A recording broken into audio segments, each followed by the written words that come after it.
मेरा नाम प्रभु यादव है। आप लोगों के समक्ष मैं एक कहानी प्रस्तुत कर रहा हूँ।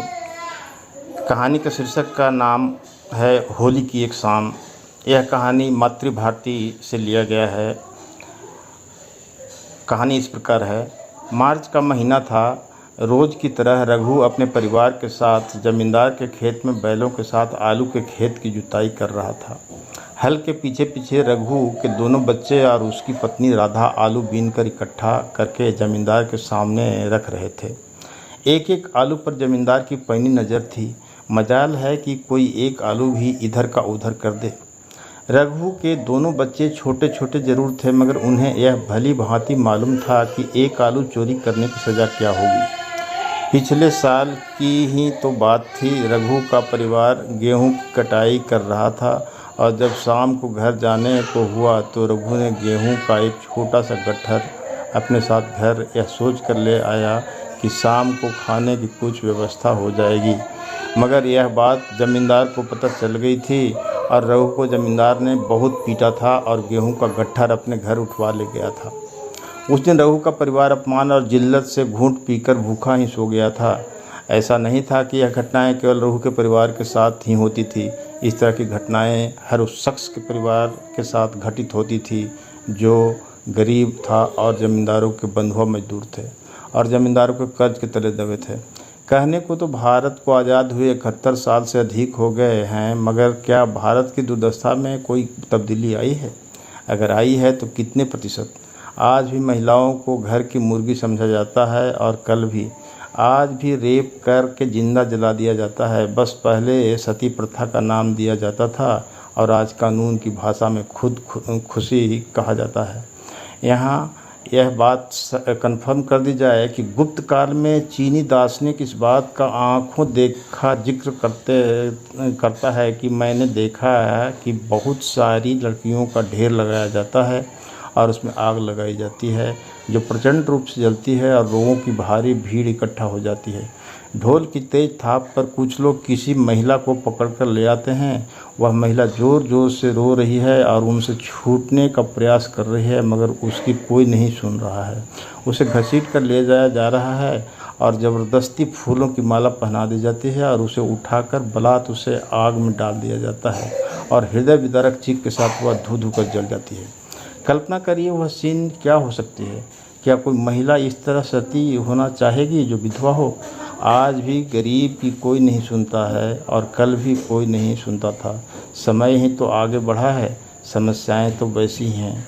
नियम कानून तो बस उन्हीं के लिए है जिनके घर घी के दीपक जलते हैं। क्या हमने कभी सोचा है कि हमारे बीच में समाज का वह तबका भी रहता है जिनके पास न अपना घर है न अपनी ज़मीन, दूसरों के रहमो करम पर जिंदा है, जिन्हें हम पढ़ने का अधिकार था और न ही खुले रूप से किसी की पार्टी या उत्सव में शामिल होने का अधिकार।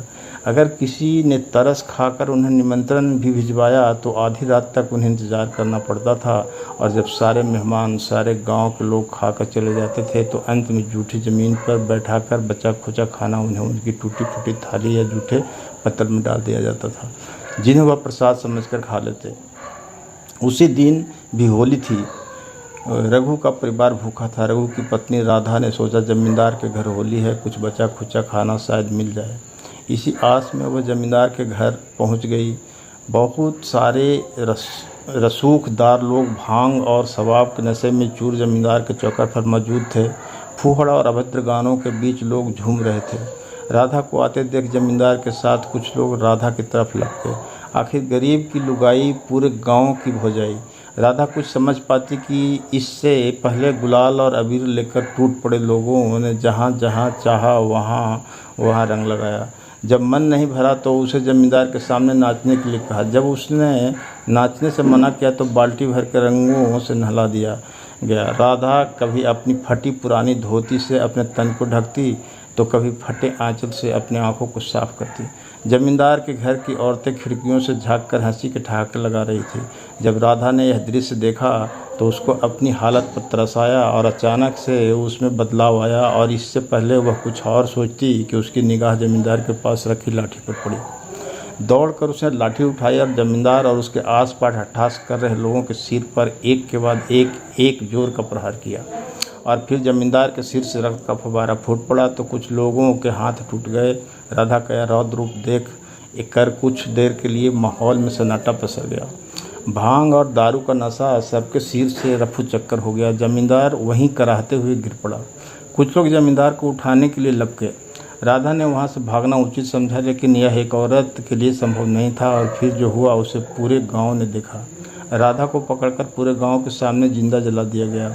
उस दिन फिर किसी होलिका को जिंदा जला दिया गया जो जश्न मनाया गया। यह प्रथा आज भी लगातार जारी है, बस कुछ ज़माने में बदलाव आ गया है।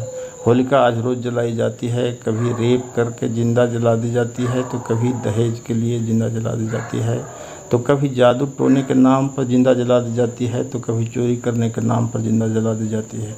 लेकिन सवाल यह है कि आखिर हम क्या चाहते हैं, होलिका को जिंदा बचाना या उसके नाम पर जश्न मनाना। जय हिंद। मेरे इस चैनल को सब्सक्राइब अवश्य करें, लाइक करें, शेयर करें, अपने दोस्तों संबंधियों तक पहुंचाएं ताकि आगे इससे भी मज़ेदार कहानी आप सुन सकें। धन्यवाद।